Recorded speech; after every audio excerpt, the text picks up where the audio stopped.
দূরের কথা, এয়ারপোর্টে এক কাপ চাও পাবি না। ভিখারি, তোকে ভেতরে ঢুকতে কে দিয়েছে? তুমি আমাকে আর আমার মাকে অপমান করেছো।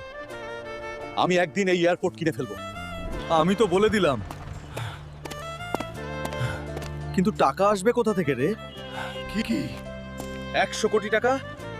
লেও পাহলওয়ানকে হারাতে পারলে আমি লড়বো।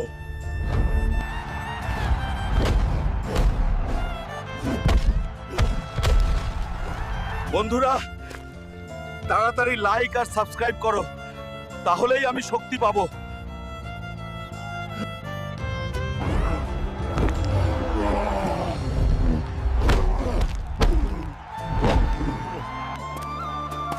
হালকু জিতে নিল 100 কোটি টাকা।